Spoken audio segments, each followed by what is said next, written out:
Everywhere on earth, the fairy world of each country is older and perhaps more enduring than the one we see and feel and tread upon. So I tell in this book the folklore of the Korean people and of the behavior of the particular kind of fairies that inhabit the land of morning splendor. Yet if I live long enough, I shall write the wonderful history of the Korean nation and civilization, which once so enriched Asia and made possible the modern Japan such as we know today, of which fact the literature and art of both countries bear ample witness. At 2 AG, Korean fairy tales, the unmannerly tiger. Mountain Uncle was the name given by the villagers to a splendid striped tiger that lived among the highlands of Kangwen, the long province which from its cliffs overlooks the Sea of Japan. Hunters rarely saw him, and among his fellow tigers the Mountain Uncle boasted that, though often fired at, he had never been wounded, while as for traps, he knew all about them and laughed at the devices used by man to catch him and to strip him of his coveted skin. In summer, he kept among the high hills and lived on fat deer. In winter, when heavy snow, biting winds, and terrible cold kept human beings within doors, old Mountain Uncle would sally forth to the villages.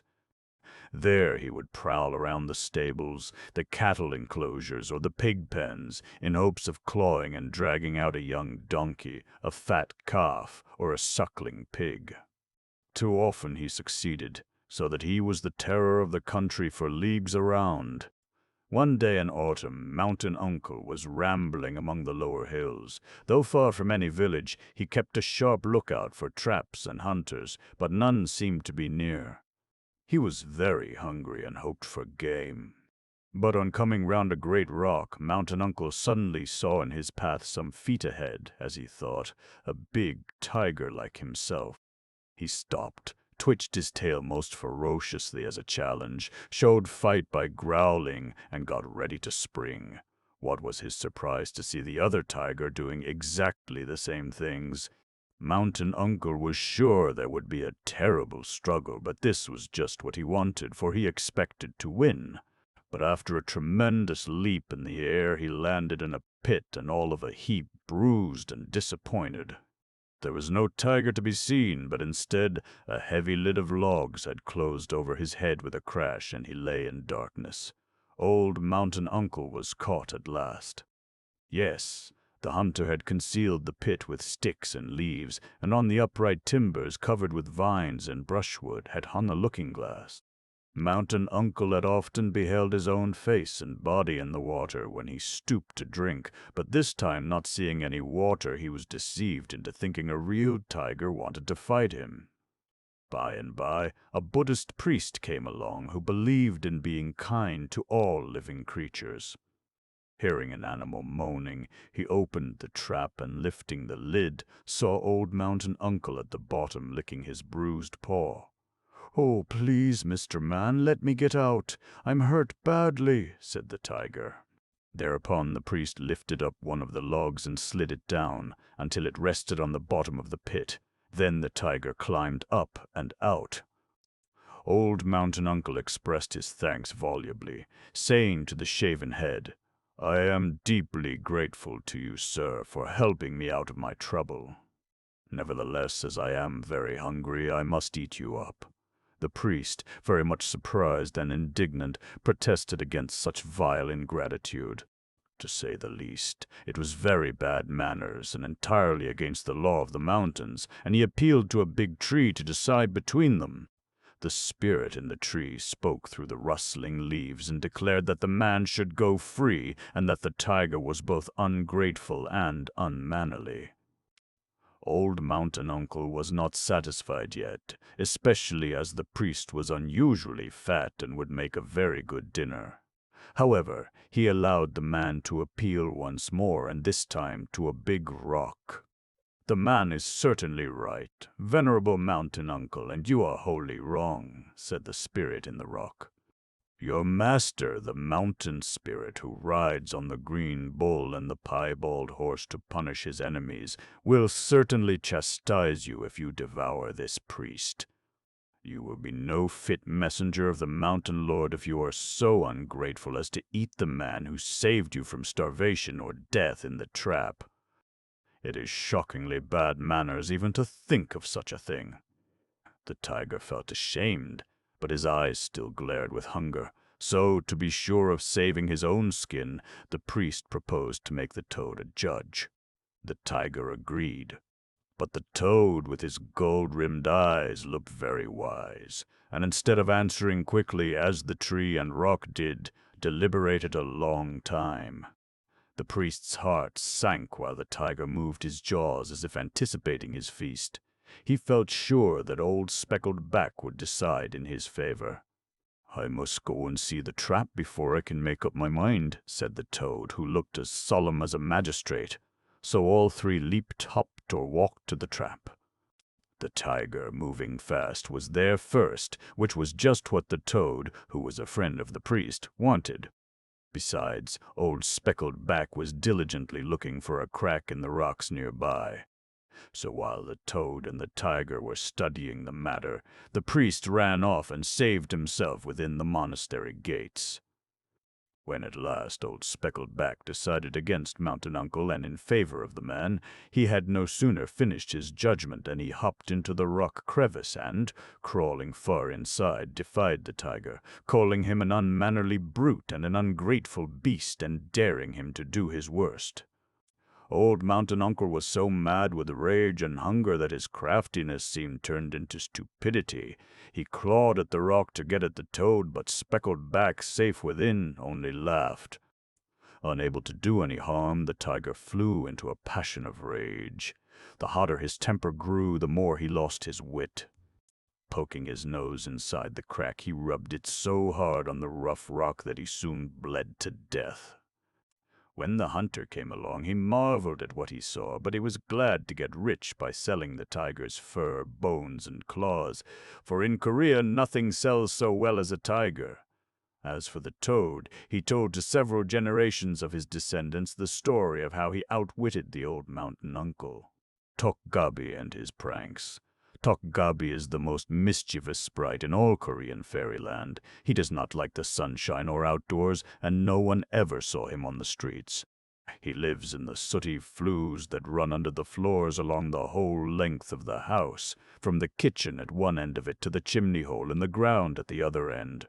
He delights in the smoke and smut, and does not mind fire or flame, for he likes to be where it is warm. He has no lungs, and his skin and eyes are both fireproof. He is as black as night and loves nothing that has white in it. He is always afraid of a bit of silver, even if it be only a hairpin. Tokgabi likes most to play at night in the little loft over the fireplace. To run along the rafters and knock down the dust and cobwebs is his delight.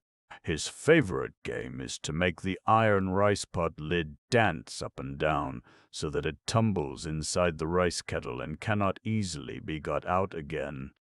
Oh, how many times the cook burns, scalds, or steams her fingers in attempting to fish out that pot lid when Tokgabi has pushed it in. How she does bless the sooty imp. But Tokgabi is not always mischievous, and most of his capers hurt nobody. He is such a merry fellow that he keeps continually busy, whether people cry or laugh. He does not mean to give anyone trouble, but he must have fun every minute, especially at night. When the fire is out, how he does chase the mice up and down the flues under the floor, and up in the garret over the rafters. When the mousies lie dead on their backs, with their toes turned upward, the street boys take them outdoors and throw them up in the air. Before the mice fall to the ground, the hawks swoop down and eat them up. Many a bird of prey gets his breakfast in this way. Although Tokgabi plays so many pranks, he is kind to the kitchen maids. When after a hard day's work one is so tired out that she falls asleep, he helps her to do her hard tasks.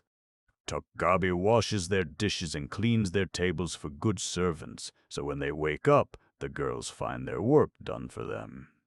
Many a fairy tale is told about this jolly sprite's doings, How he gives good things to the really nice people and makes the bad ones mad by spitefully using them. They do say that the king of all the Tokgabis has a museum of curiosities and a storehouse full of gold and gems and fine clothes and everything sweet to eat for good boys and girls and for old people that are kind to the birds and dumb animals.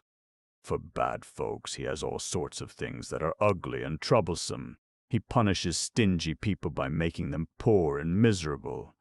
The Togabi king has also a menagerie of animals. These he sends to do his errands, rewarding the good and punishing naughty folks. Every year the little almanac with red and green covers tells in what quarter of the skies the Togabi king lives for that year, so that the farmers and country people will keep out of his way and not provoke him. In his menagerie, the kind creatures that help human beings are the dragon, bear, tortoise, frog, dog, and rabbit. These are all man's friends. The cruel and treacherous creatures in Togabi's menagerie are the tiger, wild boar, leopard, serpent, toad, and cat. These are the messengers of the Togabi king to do his bidding when he punishes naughty folks. The common, everyday Togabi plays fewer tricks on the men and boys and enjoys himself more in bothering the girls and women. This, I suppose, is because they spend more time in the house than their fathers or brothers. In the land of rat-tat-tat, where the sound of beating the washed clothes never ceases, Togabi loves to get hold of the women's laundry sticks which are used for pounding and polishing the starched clothes. He hides them so that they cannot be found.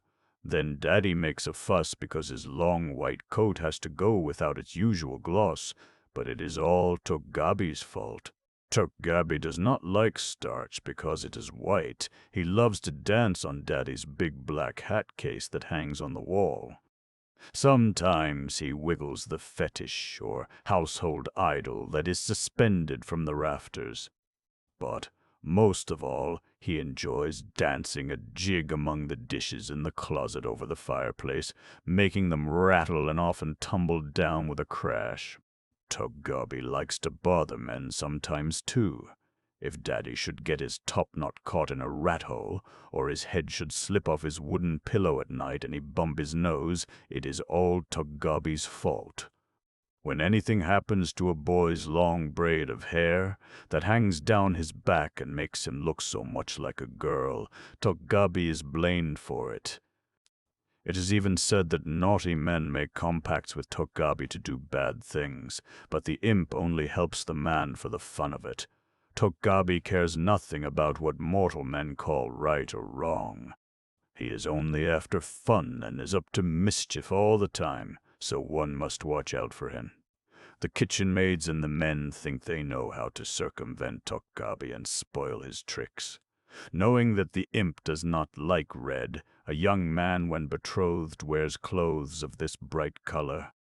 Togabi is afraid of shining silver, too, so the men fasten their topknots together, and the girls keep their chignons in shape with silver hairpins. The magistrates and government officers have little storks made of solid silver in their hats, or else these birds are embroidered with silver thread on their dresses.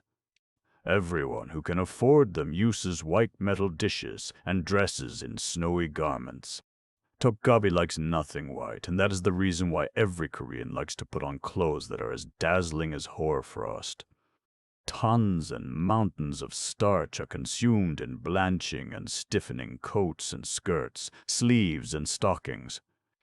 On festival days, the people look as if they were dipped in starch and their garments encrusted in rock candy. In this manner, they protect themselves from the pranks of Togabi. East lightened the bridge of fishes.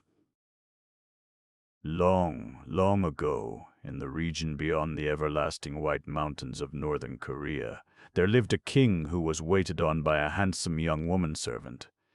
Every day she gladdened her eyes by looking southward, where the lofty mountain peak which holds the dragon's pool in its bosom lifts its white head to the sky. When tired out with daily toil, she thought of the river that flows from the dragon's pool down out of the mountain. She hoped that sometime she would have a son that would rule over the country which the river watered so richly. One day, while watching the mountain top, she saw coming from the east a tiny bit of shining vapor. Floating like a white cloud in the blue sky, it seemed no bigger than an egg. It came nearer and nearer, until it seemed to go into the bosom of her dress. Very soon she became the mother of a boy. It was indeed a most beautiful child. But the jealous king was angry. He did not like the little stranger, so he took the baby and threw it down among the pigs in the pen, thinking that this would be the last of the boy. But no, the sows breathed into the baby's nostrils, and their warm breath made it live. When the king's servants heard the little fellow crowing, they went out to see what made the noise, and there they beheld a happy baby not seeming to mind its odd cradle at all. They wanted to give him food at once, but the angry king ordered the child to be thrown away, and this time into the stable. So the servants took the boy by the legs and laid him among the horses, expecting that the animals would tread on him, and he would be thus put out of the way. But no, the mares were gentle, and with their warm breath they not only kept the little fellow from getting cold, but they nourished him with their milk so that he grew fat and hearty. When the king heard of this wonderful behavior of pigs and horses, he bowed his head toward heaven. It seemed the will of the Great One in the sky that the boy baby should live and grow up to be a man. So he listened to its mother's prayers and allowed her to bring her child into the palace. There he grew up and was trained like one of the king's sons. As a sturdy youth, he practiced shooting with bow and arrows and became skillful in riding horses. He was always kind to animals. In the king's dominions, any man who was cruel to a horse was punished. Whoever struck a mare so that the animal died was himself put to death. The young man was always merciful to his beasts. So the king named the youthful archer and horseman East Light, or Radiance of the Morning, and made him master of the royal stables. East Light, as the people liked to say his name, became very popular. They also called him Child of the Sun and Grandson of the Yellow River. One day, while out on the mountains hunting deer, bears, and tigers, the king called upon the young archer to show his prowess in shooting arrows. Eastlight drew his bow and showed skills such as no one else could equal. He sent shaft after shaft whistling into the target and brought down both running deer and flying birds. Then all applauded the handsome youth. But instead of the king's commending Eastlight, the king became very jealous of him, fearing that he might want to seize the throne. Nothing that the young man could do seemed now to please his royal master. Fearing he might lose his life if he remained near the king, Eastlight with 3 trusty followers fled southward until he came to a great deep river, wide and impassable. How to get across he knew not, for no boat was at hand, and the time was too short to make a raft, for behind him were his enemies swiftly pursuing. In a great strait he cried out, "Alas, shall I, the child of the sun and the grandson of the Yellow River, be stopped here powerless by this stream?" Then, as if his father, the sun, had whispered to him what to do, he drew his bow and shot many arrows here and there into the water, nearly emptying his quiver. For a few moments nothing happened. To his companions it seemed a waste of good weapons. What would their leader have left to fight his pursuers when they appeared, if his quiver were empty? But in a moment more the waters appeared to be strangely agitated. Soon they were flecked and foaming. From up and down the stream and in front of them the fish were swimming toward Eastlight, poking their noses out of the water as if they would say, "Get on our backs and we'll save you." They crowded together in so dense a mass that on their spines a bridge was soon formed, on which men could stand. "Quick!" shouted Eastlight to his companions. "Let us flee!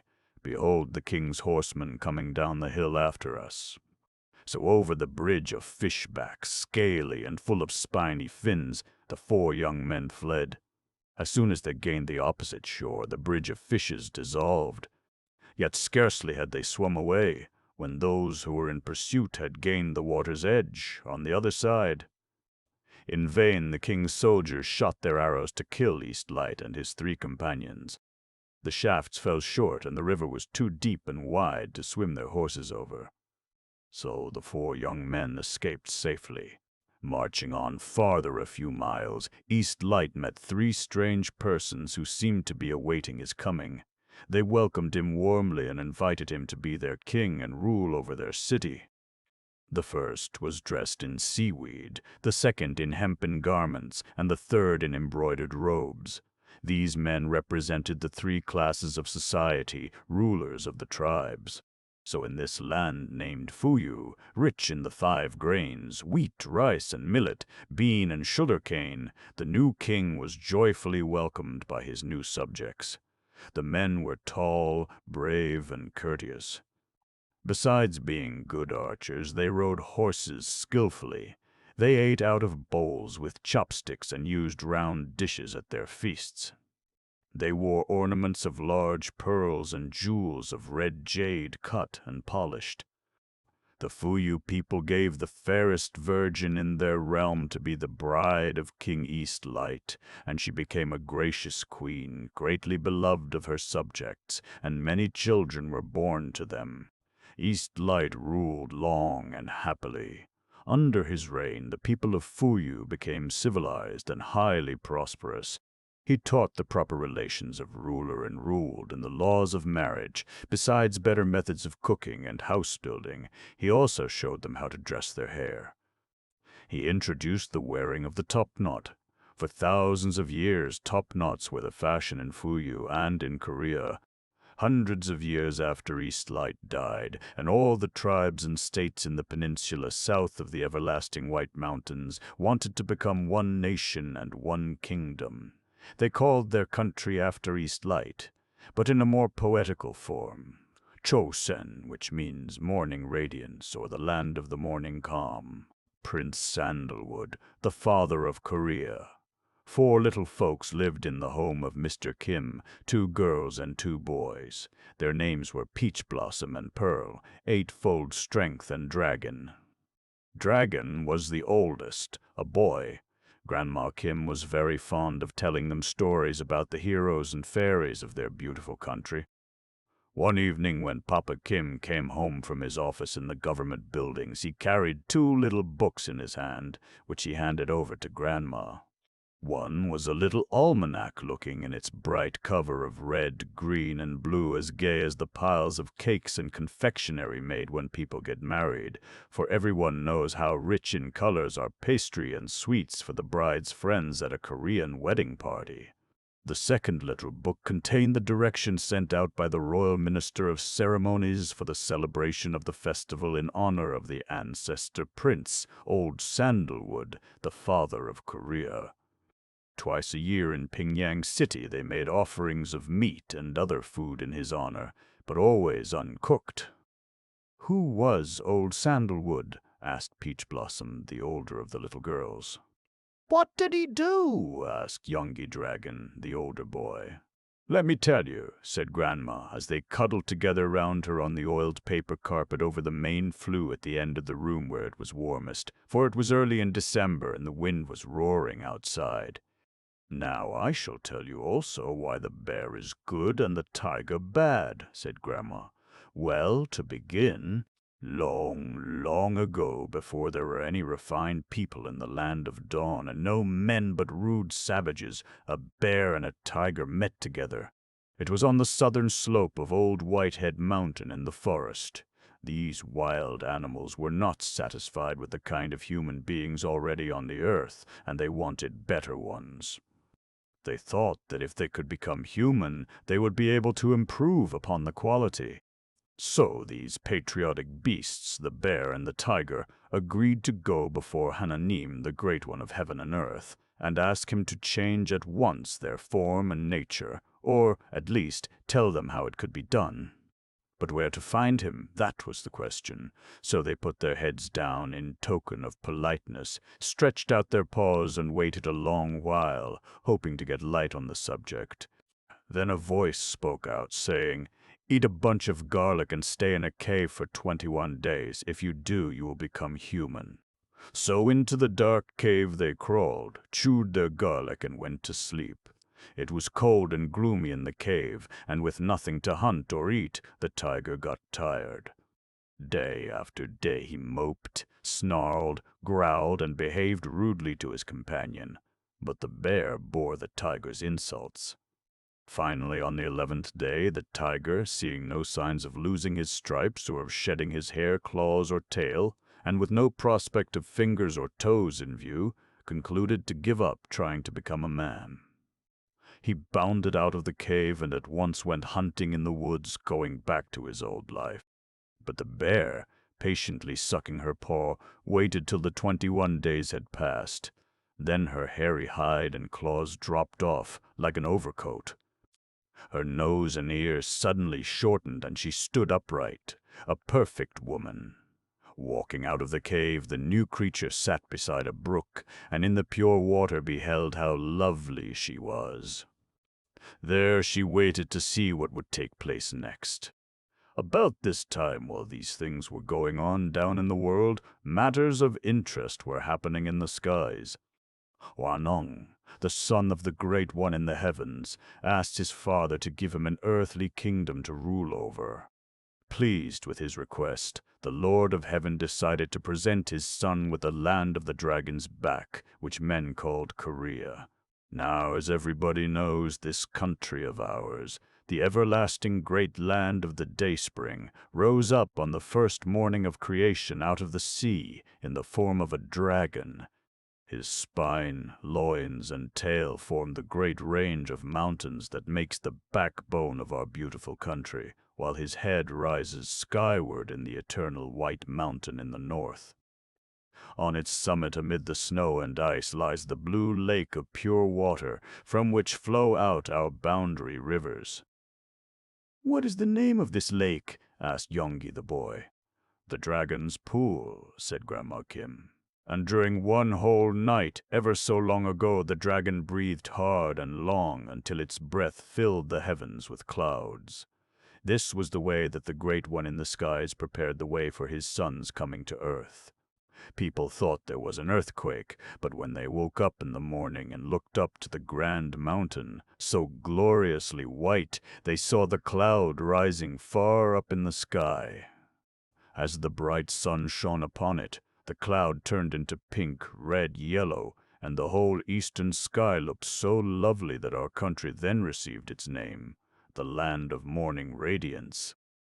Down out of his cloud of many colors and borne on the wind, Wanong, the heavenly prince, descended first to the mountain top and then to the lower earth.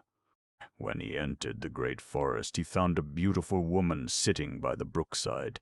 It was the bear that had been transformed into lovely human shape and nature. The heavenly prince was delighted. He chose her as his bride, and by, a little baby boy was born. The mother made for her son a cradle of soft moss and reared her child in the forest. Now the people who dwelt at the foot of the mountain were in those days very rude and simple. They wore no hats, had no white clothes, lived in huts, and did not know how to warm their houses with flues running under the floors, nor had they any books or writings. Their sacred place was under a sandalwood tree on a small mountain named Tabak in Pingyang province. They had seen the cloud rising from the dragon's pool so rich in colors, and as they looked they saw it move southward and nearer to them until it stood over the sacred sandalwood tree, when out stepped a white-robed being, and descending through the air alighted in the forest and on the tree. Oh, how beautiful this spirit looked against the blue sky! Yet the tree was far away, and long was the journey to it.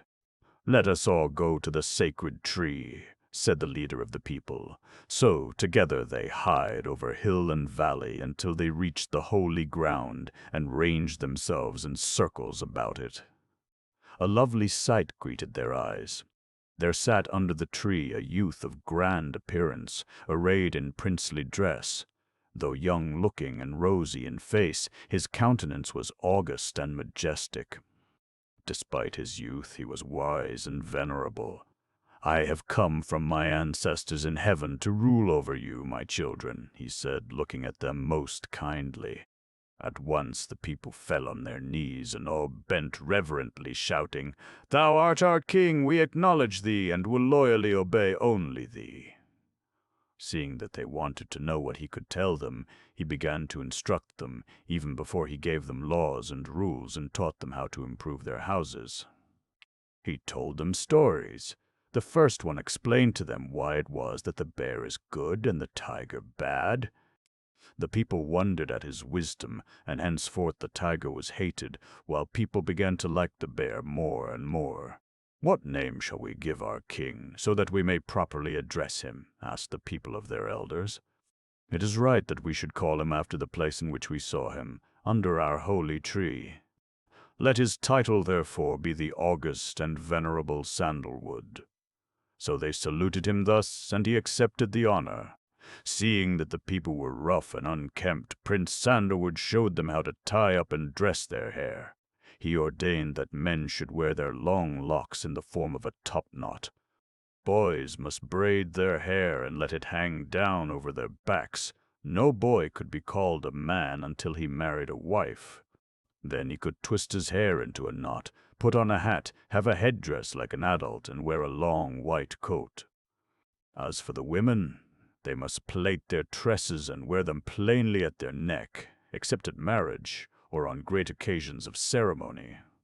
Then they might pile up their hair like a pagoda and use long hairpins, jewels, silk, and flowers. Thus our Korean civilization was begun, and to this day the law of the hat and hair distinguishes us above all people," said Grandma. "We still honor the august and venerable Prince Sandalwood. Now, good night, my darlings." The rabbit's eyes. There was trouble down in the fish world under the waves. Indeed, every creature with fins and a tail was in distress, for the king of the fishes was suffering with a dreadful pain in his mouth. It had come about in this way. One day, while swimming around in the waters outside his palace, the king of the fishes saw something hanging in the water that looked as if it were good to eat.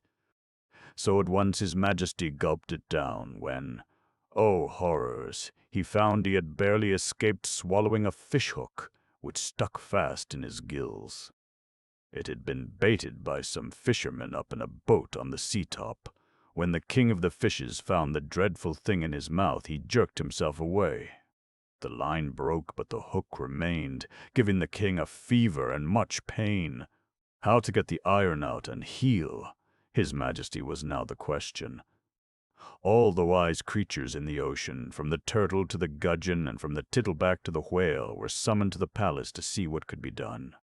Many a sage noddle was bent, and eye blinked, and fin wagged, as the marine doctors talked the matter over in the council. The turtle was considered the most learned and expert of them all.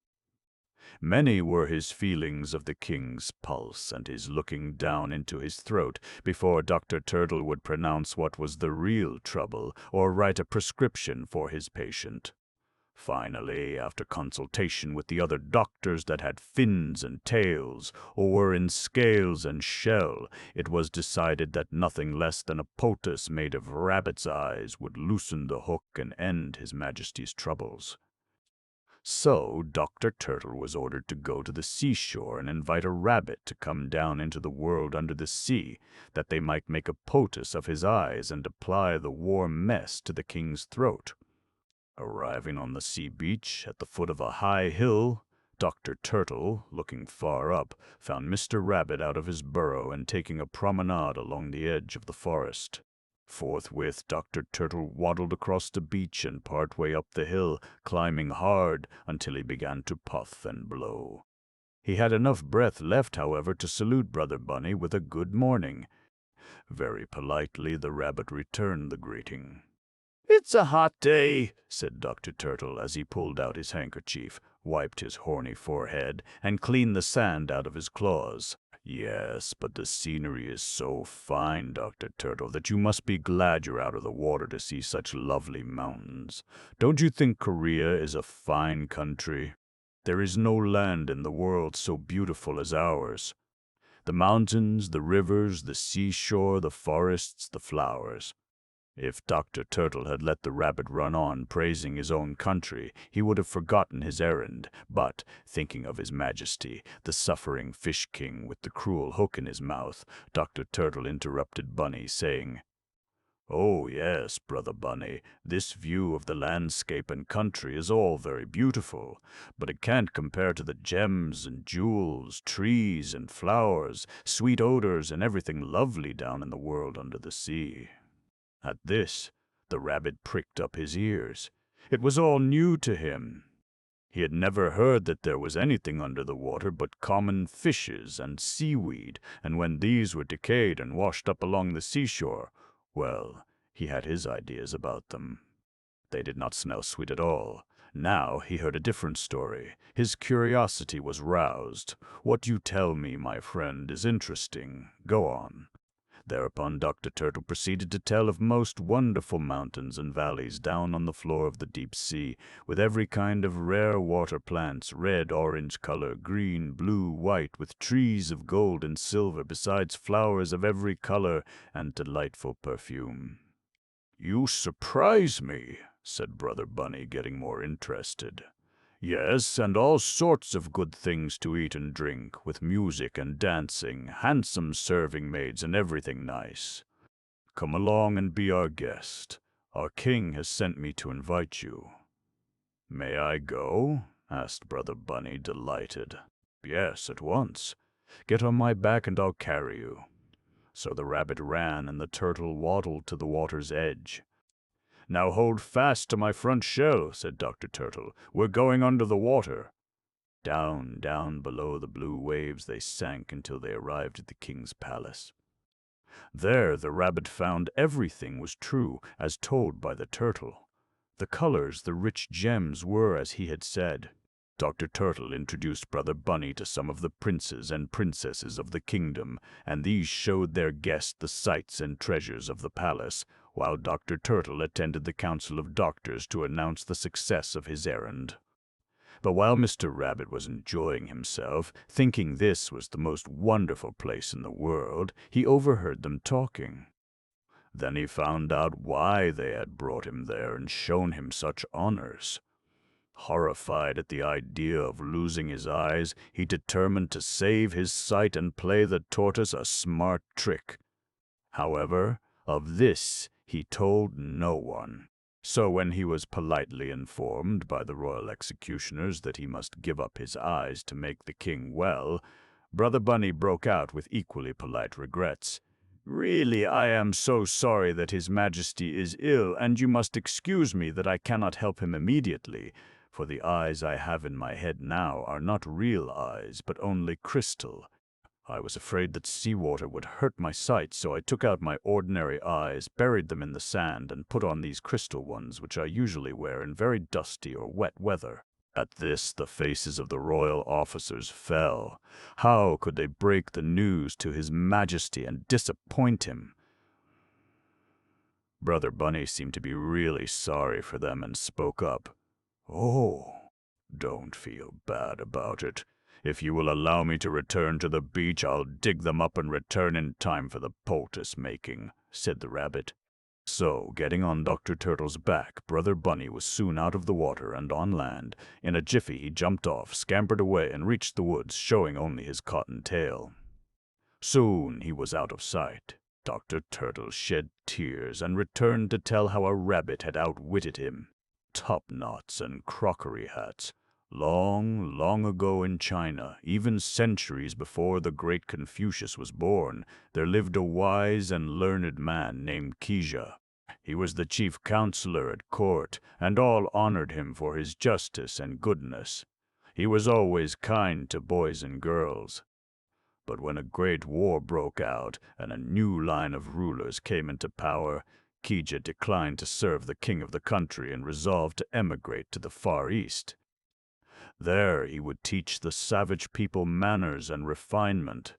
The new king was sorry to have Keija go, for he respected his character and wisdom. However, he allowed 5,000 of the best people, most of them Keeja's followers, to accompany their master among the eastern savages. Many of the common folks wept when they saw the emigrants leave China, the flowery country, to go into the eastern wilderness and journey to an unknown region full of dark swamps and thick forests. Kaija was going where there were no roads, farms, or houses, and the woods were full of wild beasts, especially big bears and terrible tigers that liked to feed on human beings. It was even said that there were flying serpents that had wings and leopards that stood up holding lightning in their paws. Over the great plains of Manchuria, Kija and his army of people, little folks and big ones, marched ever toward the rising sun until they crossed the duck-green river, which we call the Yalu. After a few days more, they came to the great eastern river, Ta Tong. There the land was very beautiful, and Kija resolved to settle and build a city. From the tinted clouds at sunrise, rosy, golden, flushed with every shade of red and lovely with changing colors, the new country had been named Chosen, or Land of Morning Radiance. As the sun rose and raced toward the west, where his homeland lay, Kija welcomed the good omen as a double blessing. He saw in the calm of his first day in his adopted country a threefold pledge of continued goodwill between the new kingdom and the old empire, heaven's favoring sign of his loyalty to the Chinese emperor, and the surety of goodwill from the spirit of the ever-white mountain. Having laid out for his colony a city which was to be the capital of his kingdom, Kija began to build a wall. He named the city Pingyang, which means northern castle. But now that we have safely arrived as after a voyage, the city shall be shaped like a boat, said Kija. Within its walls no wells shall be dug, lest this, like boring holes, should make the boat sink. Then also on the outside to the west shall stand the rock pillar to which the boat city shall be forever moored. Kija was ably assisted by his wise men, who were skilled in literature, poetry, music, medicine, and philosophy. Together they published 8 great laws for the kingdom. 1. Agriculture for the men. 2. Weaving for the women. 3. Punishment of thieves. 4. Murderers to be beheaded. 5. All land to be divided into 9 squares, the central one to be tilled in common for the benefit of the state. 6. Simple life for all. 7. The law of marriage. 8. Wicked people to be made slaves. Kija laid out roads, established measures and distances, and ordained the rules of politeness. He taught the savage people how to build good houses, each with roofs of thatch or tile and a kang, or warming place, by means of flues running under the floors. There was a fire at one end and a chimney at the other, so that the smoke came out of the ground halfway up the house wall. Twice a day, at morning and sunset, the people fed with fuel, the furnaces or cooking place in the kitchen. Then the flames, heat, and smoke passed through the flues, warming the rooms. Thus the houses were made cozy and comfortable. Every day one can see the morning and the evening cloud of the Kang smoke hanging over the city. It is in these flues and around the cooking pots that Togabi, the merry scamp, plays his most mischievous tricks.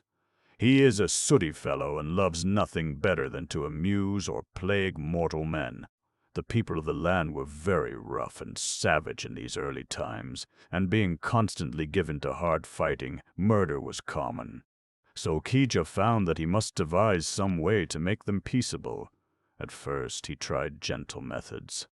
He saw that the rude fellows wore their hair long, letting their locks stream out over their backs, and that they were often unkempt and slovenly to the last degree. Besides, they hated combs and did not like to get washed. So Kija republished the law of Dan Kun, the spirit of the mountain, who had 2 topknots. He ordered that every married man should bind up his hair into a knot, or chignon, on top of his head. Thus the Korean topknot was established by law. As for the younger fellows, they must plait their hair and wear it in a braid down their backs.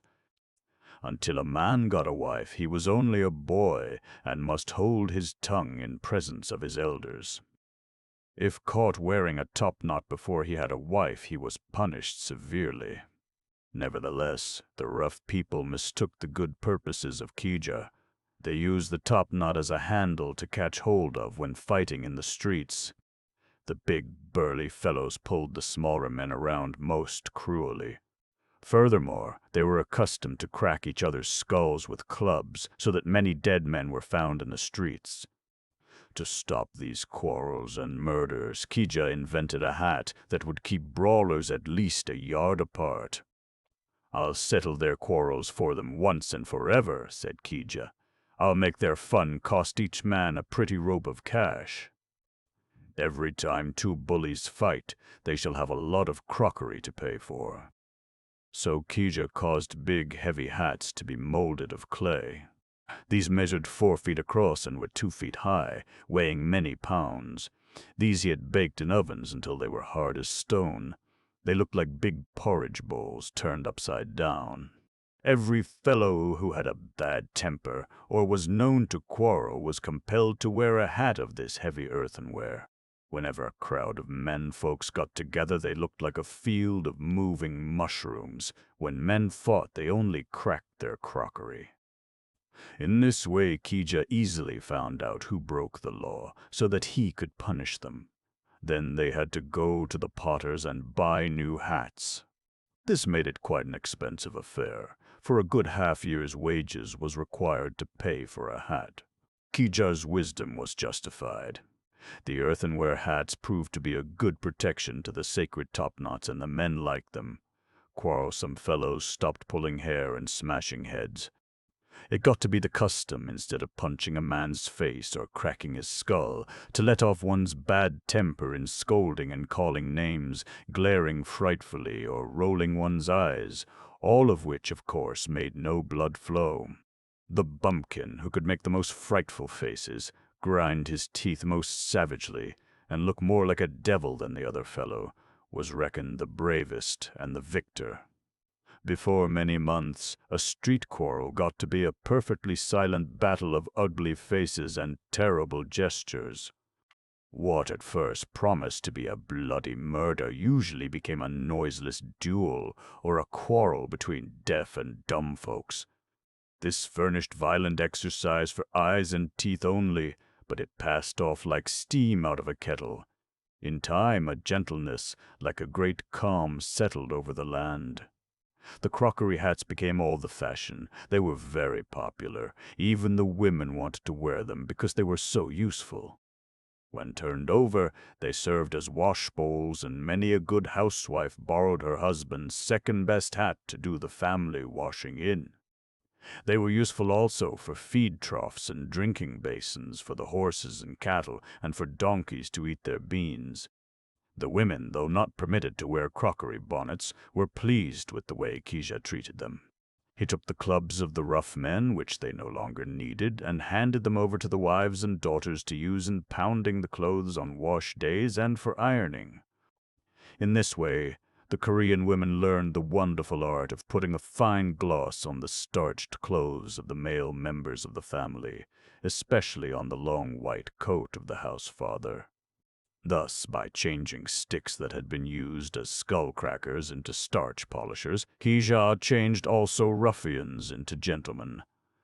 Ever since, Koreans have been famous for their politeness. Happily also, the men grew more refined in their manners and were kind to their wives and daughters because they saw such shining clothes. When hot weather came and the gentlemen complained of the heat, and fearing that perspiration might spoil their fine clothes, Kija allowed them to make inside suits of bamboo sticks as fine as thread or wire. Thus the Korean gentleman wore his outer clothes on a frame hung from his shoulders like a hooped skirt. It seemed like taking off one's flesh and sitting in his bones thus to wear bamboo underclothes. By and by, as manners improved, finding garments thus made from the canebrake so comfortable, the men gave up their heavy crockery hats. In place of these, they wore bird cages made of horsehair over their topknots, and out of doors put on roofs of straw, reed, basketware, or shining black lacquered paper according to their rank in society. Thus it came to pass that Korea is the land of hats. Fansha and the Magpie. 1,000 years ago or more, there was a tribe in the cold and desert land of the Tartars, north of Korea, which grew to be famous in that part of the world. The men let their hair grow long and then plaited it into a long braid that hung down their backs, but they shaved the front of their heads. These people were called Manchus.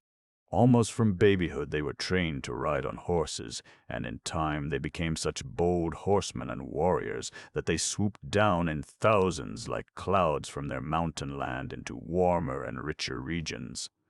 They had terrible bows and arrows, spears and swords, and they won many victories so that other tribes joined them. They captured Great China and invaded Korea. As long as they had been wandering tribes in the desert, they were poor and lived on plain food that the grassy plains and forests could furnish, such as nuts, herbs, the milk of mares, and mutton. Their clothes were made of the wool from their own sheep. They were not proud, except of their strength, and they never asked who their grandfathers were. But it was very different when they came to be rulers of a vast empire, rich and great like China, which had books and writing and a history of thousands of years. The elegant Chinese gentlemen and nobles used to call their conquerors the horsey Tartars. So they learned to wash and perfume themselves, and to care for jade and tea and porcelain and silk and other things Chinese. Now it came to pass that when these people out of the desert sat on the thrones and wore crowns on their heads and dressed in satin with jeweled robes and velvet shoes, they wanted to know who had been their ancestors long ago and whence they came. It would not do to believe that the fathers and mothers of so mighty a race were once common folks who in the distant deserts lived on acorns and pine nuts, with horsemeat often and mutton occasionally, and mare's milk for dessert, or that they dressed in sheepskin and tended horses like stable boys. Oh, no! If the common folks, whom they now governed and made obey them, knew that the nobles who now lived in Peking and bullied the Koreans were once only stable and butcher boys, and had no houses but lived only in tents, there would surely be trouble. These Koreans and Chinese might disobey and rebel. They might even cut off their pigtails, which the Tartars had forced them to wear, and clip their locks like men in Europe and America. These white-faced and bearded foreigners they called Southern barbarians, because their ships came up from the south by way of India. "What shall we do to make the Chinese and Koreans think we are somebody?" asked the Chinese emperor of his wise men. In the council it was the custom to ask first the younger men to tell what they thought about it, and for the oldest and wisest to speak last. They talked over the matter a long time. Finally, one graybeard took off his goggles and made answer. He had on his nose a pair of horn-rimmed green glasses bigger than those which anyone else wore. These, it was supposed, enabled him to look farther into the past and the future than his fellows, for the bigger the goggles, the more learned a man was supposed to be. He looked as wise as a stuffed owl, and was very fat. He spoke last, after all the younger counselors had been invited to give their opinions. Behind his back they called him Green Lamps because of his goggles and their color. Now in Korea and China it is not polite to keep your spectacles on your nose when you look into the face of any person to whom you are talking. So, pulling off his goggles, old Green Lamps got down on his knees. Then he performed the kowtow. That was done by knocking the matting of the floor with his forehead 9 times. Green Lamps nearly broke his stiff bones in doing it, and then he addressed the emperor, whose title was the Son of Heaven, as follows. "Sire, the common people will not respect us unless we can show that our far-off ancestors were not born like plain folks, but came down from heaven. There is an old woman, nearly 2 cycles or 117 years old, who tells the children about our distant forebears who dropped out of the sky. Shall I call her in? What is her name? Inquired His Imperial Majesty. Mrs. Crinkles, they call her, O Son of Heaven, answered Green Lamps. Summon her before me instantly, said the Emperor, and he waved his lotus-bud scepter. Now Green Lamps was a foxy old fellow. He wanted to get even higher in the Emperor's favor, and had expected this. So, having the old lady ready in another room of the palace, he went out and brought her in. She was all ready to tell her story, with which she had interested the children for a long time. It was the same story which her grandmother had told, when around the fire on winter nights young and old gathered to hear, while the winds howled and the snow covered the land. Once Mrs. Crinkles was a rosy maid, but now in Peking she was the oldest living person among the Tartars. The young women called her Mrs. Crinkles because of her face, which was so wrinkled and puckered.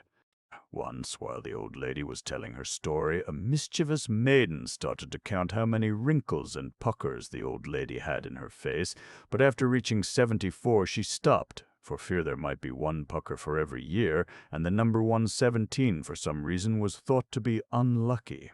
In hobbled Mrs. Crinkles. She was already bowed with the weight of years, so that when she bowed still lower, the court chamberlain, remarking that it beat the cow-tow itself, excused her from making the 9 prostrations of her stiff old bones. In fact, it was feared that if she got down, she could never get up again, so she was allowed to sit and begin her story. Her speech was not in the polished Chinese tongue, which for ages since Confucius has been refined by poets and scholars and literary ladies and gentlemen, but was in plain Tartar or Manchu. Yet the general style of her narrative was very fine.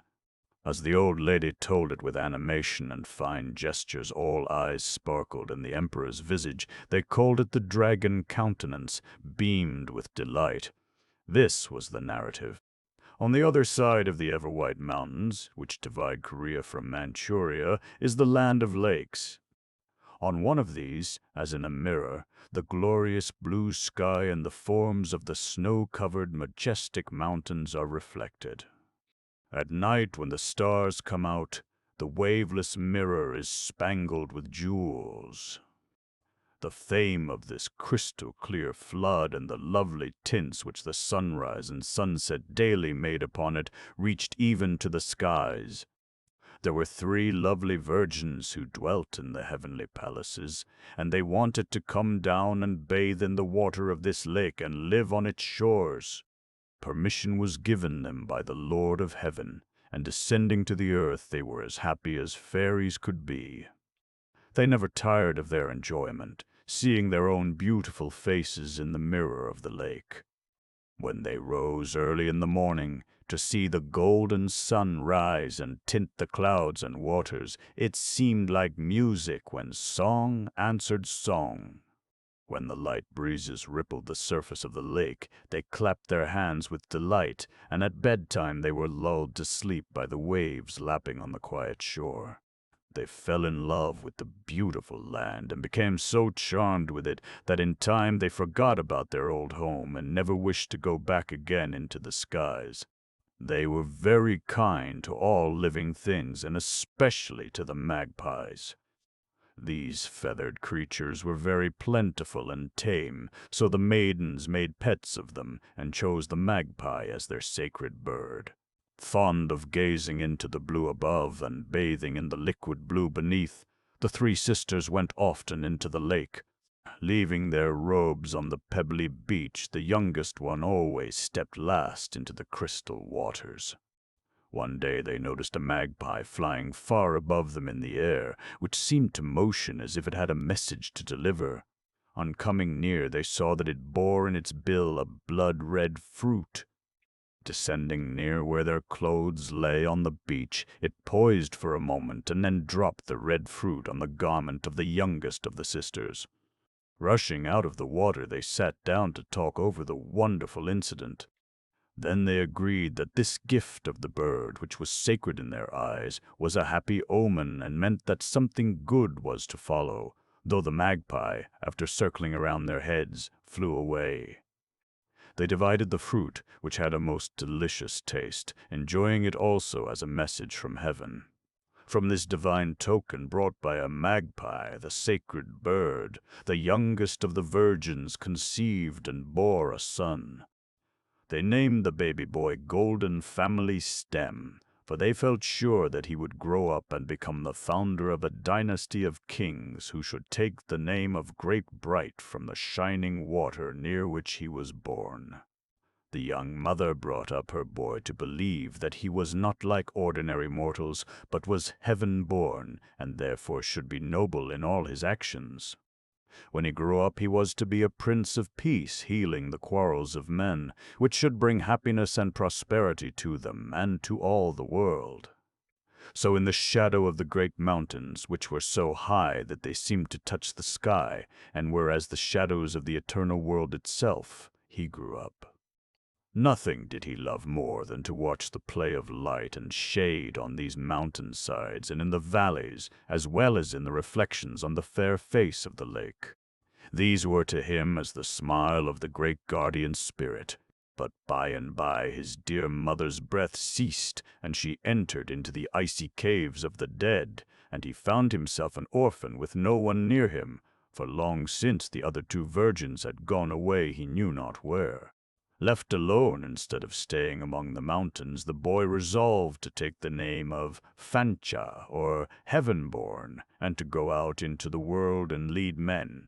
He at once set about to build a boat, and in this, when finished, he floated down the outlet of the lake into a river. It happened that he landed at a place where 3 tribes or clans were at war, each one with the other. They were rude enough fellows, accustomed to brawls, and they cared nothing about other common fellows who were like themselves and no better.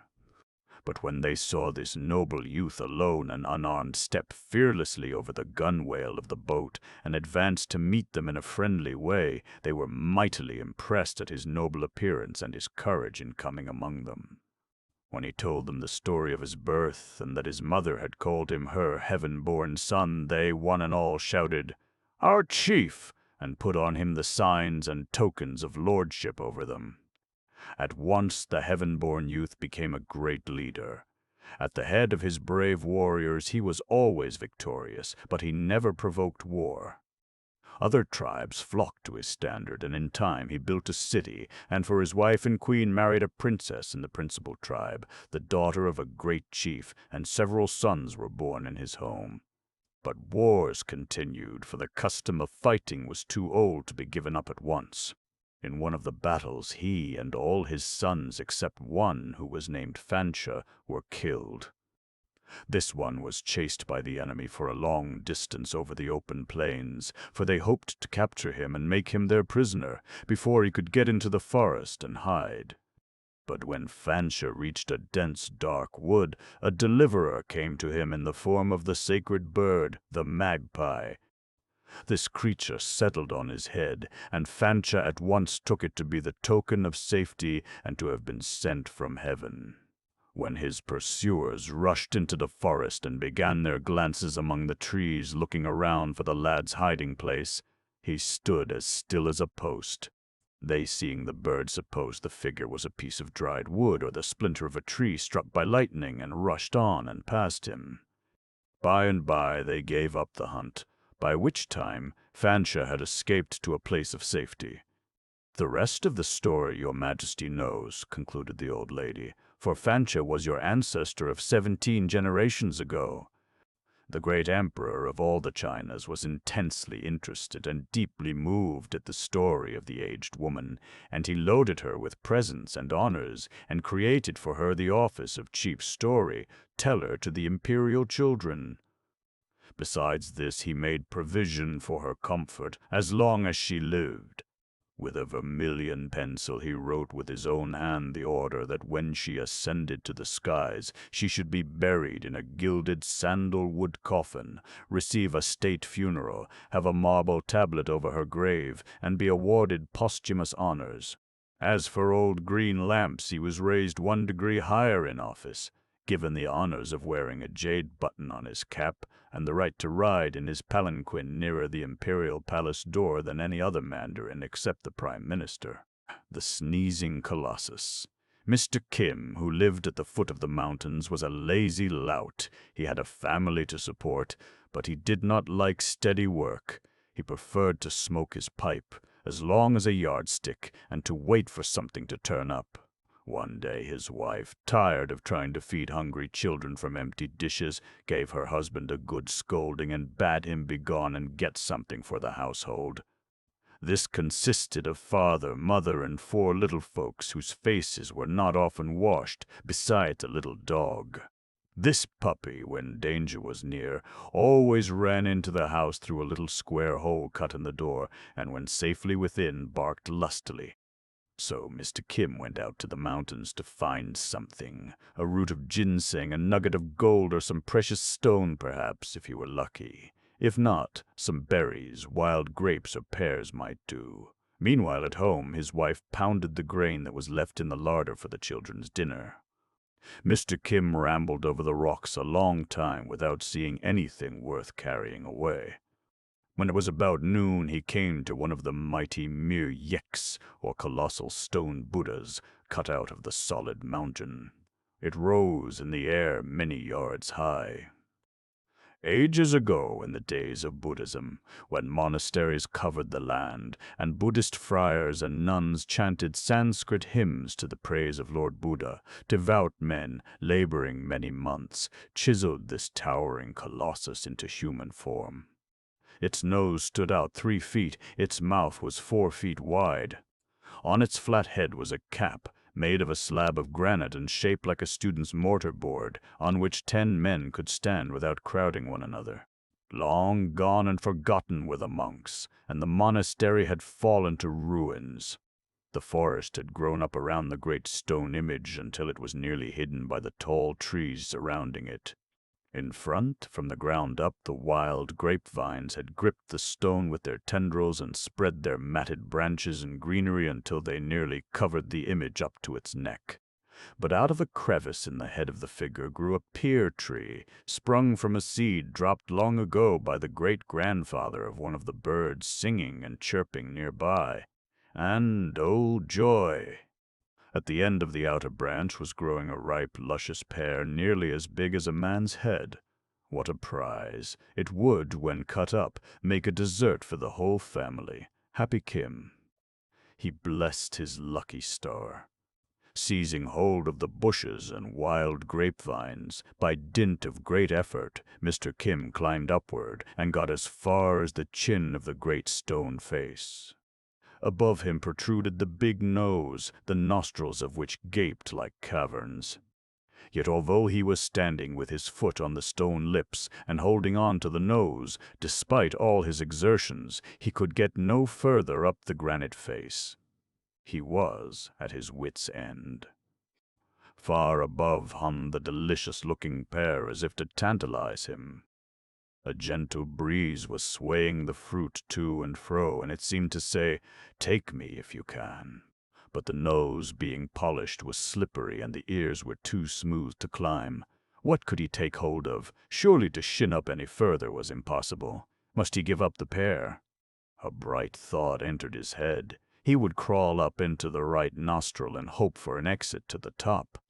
So, thinking he might find his way, he began like an insect to enter the hole, and soon the man Kim disappeared from sight, as with hands and feet he climbed into the darkness. Wasn't it dangerous to tickle the nostrils of the great stone man in this way? But whatever Kim may have thought, he kept on, determined to get that pear, come what might. Suddenly a blast loud enough to rend the mountain was heard. Hash-ho! Had an earthquake or tempest taken place? Was this rolling thunder? No, the colossus had sneezed. Thus the stone man got rid of the intruder. The first thing Mr. Kim knew, he was flying through the air, and he tumbled upon the bushes. His wits were gone. He knew nothing. This was about 1 o'clock in the afternoon. Mr. Kim lay asleep or unconscious till near sundown. Then he woke up and realized what had happened. There was the stone nose beetling over him far up toward the sky. But in sneezing so hard, the colossus had shaken its head also, and the big pear had dropped off. Kim found it lying by his side, and picking it up went on his way rejoicing. At home, the little dog looking through the square hole saw him, barked welcome, and a right merry supper they had over the big pear cut into slices, as Mr. Kim told the story of his adventures. A bridegroom. For Miss Mole, by the river Kingen stands the great stone image or myriek that was cut out of the solid rock ages ago. Its base lies far beneath the ground, and around its granite cap, many feet square, the storm clouds gather and play as they roll down the mountain. Down under the earth near this mighty colossus lived a soft-furred mole and his wife. One day a daughter was born to them. It was the most wonderful mole baby that ever was known. The father was so proud of his lovely offspring that he determined to marry her only to the grandest thing in the whole universe. Nothing else would satisfy his pride in the beautiful creature he called his own.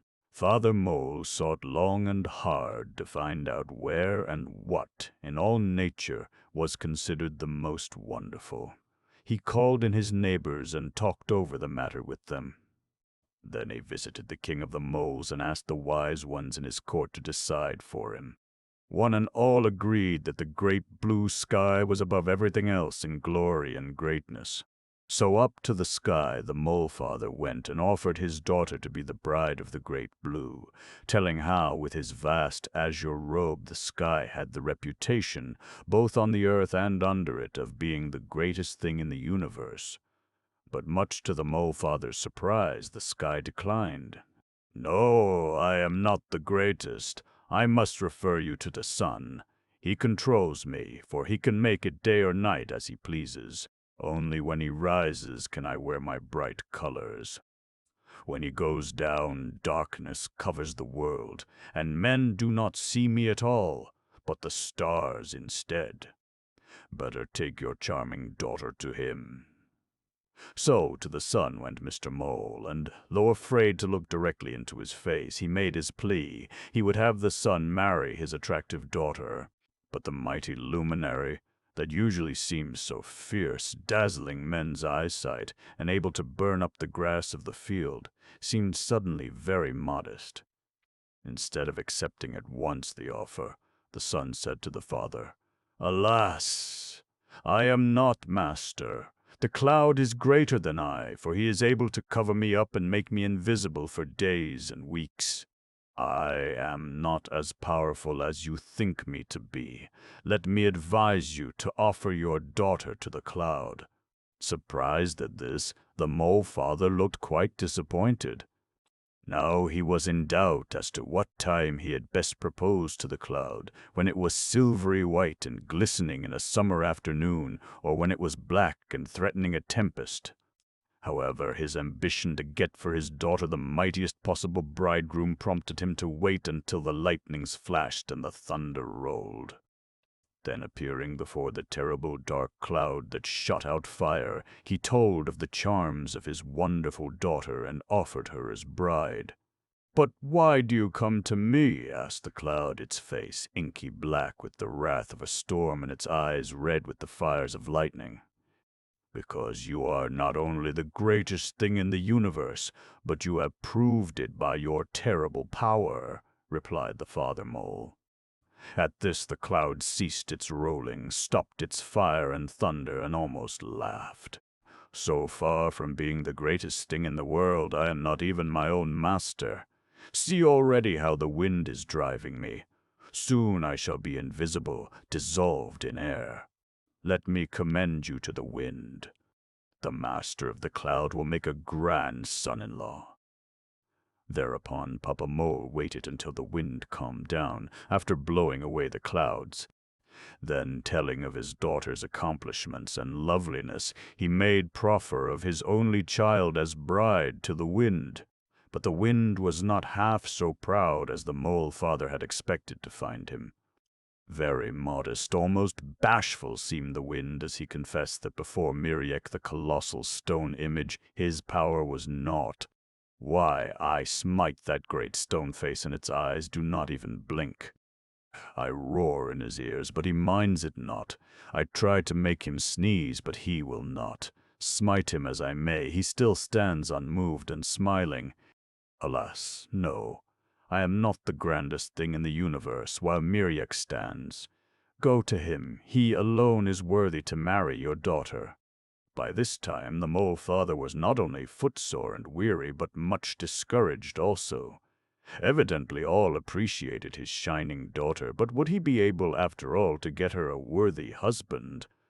He rested himself a while and then proceeded to Miriek, the colossus of granite as large as a lighthouse, its head far up in the air, but with ears ready to hear. The Mo father squeaked out compliments to the image as being, by common confession, the greatest thing on earth. He presented his request for a son-in-law, and then in detail mentioned the accomplishments of his daughter, sounding her praise at great length.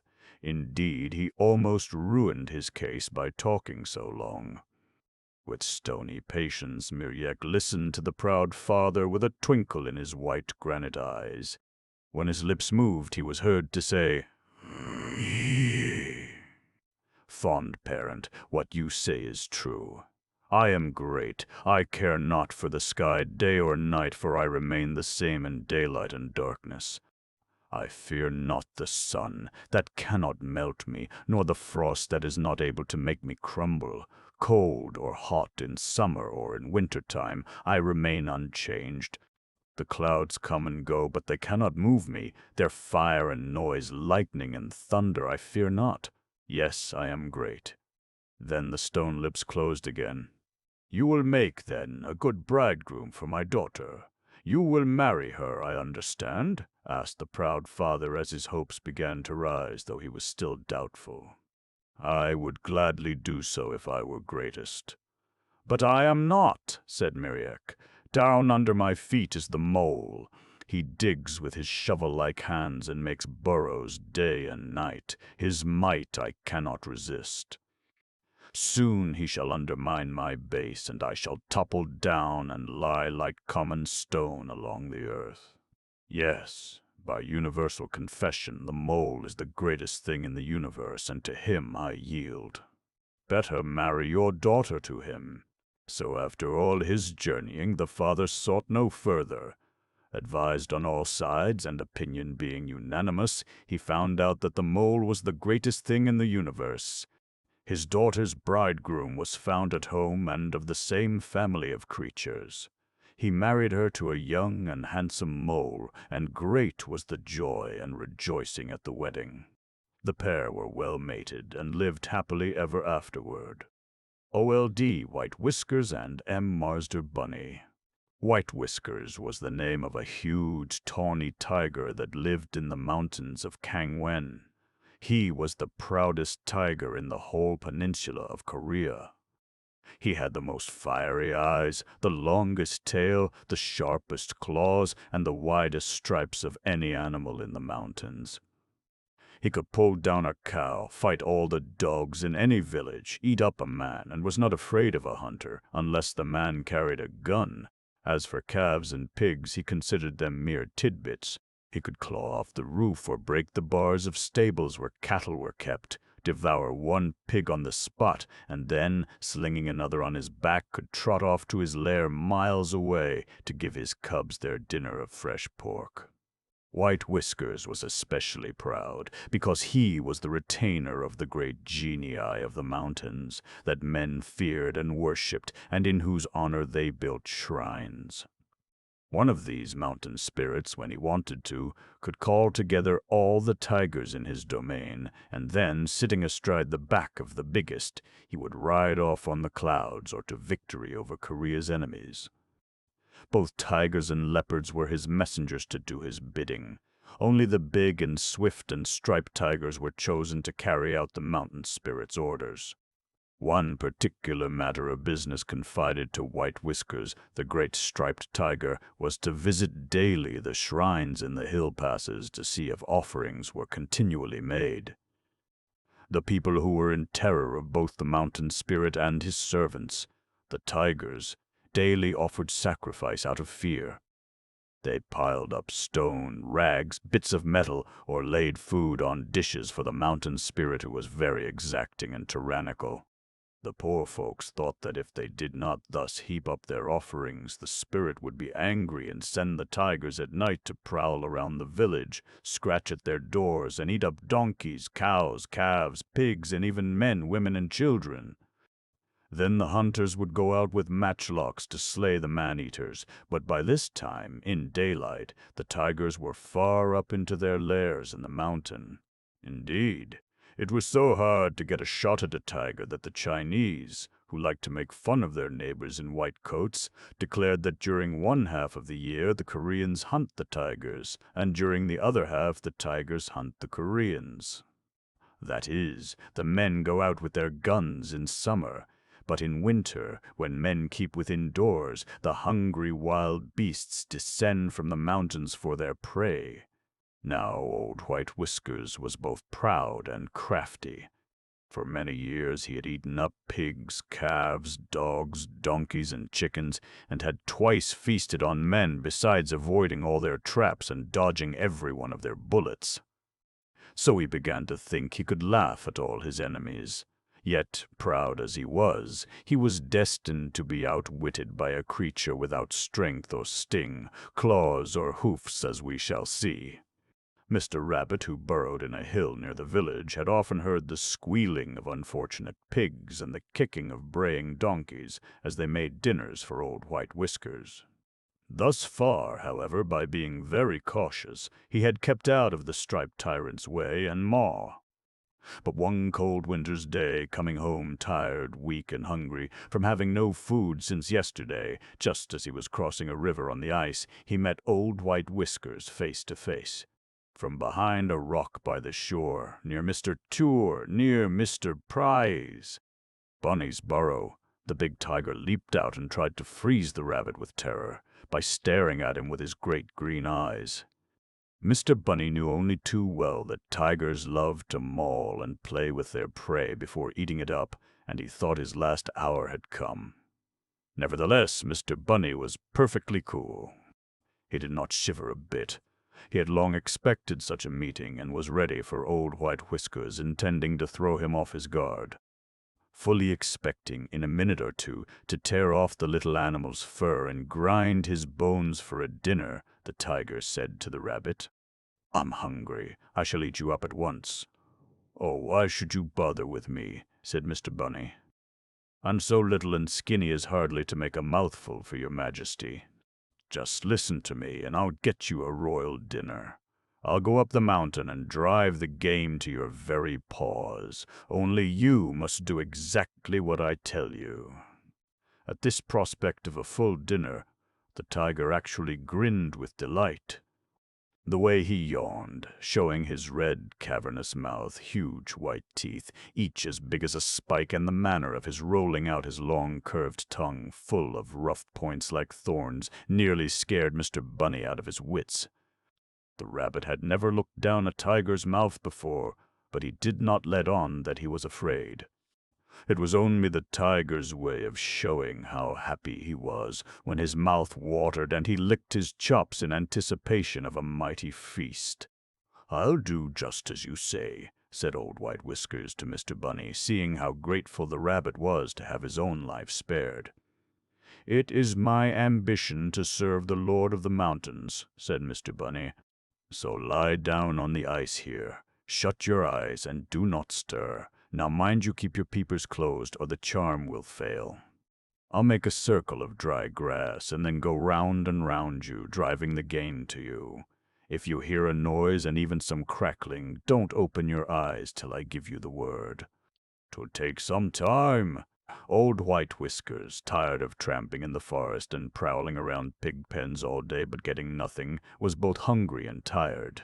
So he resolved, while waiting, to take a good nap. As quickly as one can blow out a candle, he was asleep. Thereupon Mr. Bunny made himself busy in pulling up all the dry grass he could find and piling it around and close up to Old White Whiskers. Delighted to hear the big brute snoring, he kept on until he had a thick ring of combustibles. Then he set it on fire, waiting till it blazed up high. Then he scampered off to see the fun. Old White Whiskers, awakened by the crackling, yawned and rubbed his eyes with his paws, wondering what the noise could be. "Hold on!" screamed Mr. Bunny. "Keep your promise!" And farther he ran away up the hill. "Rascal!" growled the tiger as the red tongues of flame leaped up all around him. He had to jump high to escape from the flames with his life. Even as it was, one paw was scorched so that he limped, and his fur was singed so badly that all his long hair and fine looks were gone. When he got back home, the other tigers laughed at him. Henceforth he had to take second place, for the great mountain spirit no longer trusted such a stupid servant. The king of the flowers. Korea is the land of beautiful scenery and lovely flowers. Snow white and ruby red are their chief colors. In the springtime, when the ice has melted and the rivers have poured their floods into the sea, the whole country blushes with the pink bloom of azaleas. The glens are white with lilies of the valley. The breezes as they sweep the land come laden with perfume. The girls mark the season of the year and the time of the month by the blossoms even more than by the almanac, for they keep in mind the calendar of the flowers. Daughters that are especially beloved of their parents are named from the blossoms, and the Korean house father, when affectionate, speaks of his wife as the plum tree. An old song says, "The homesick husband, long away from his dear ones, inquires of a fellow townsman newly arrived, 'Have you seen my native land? Come tell me all you know. Did just before the old home door the plum tree blossoms show?'"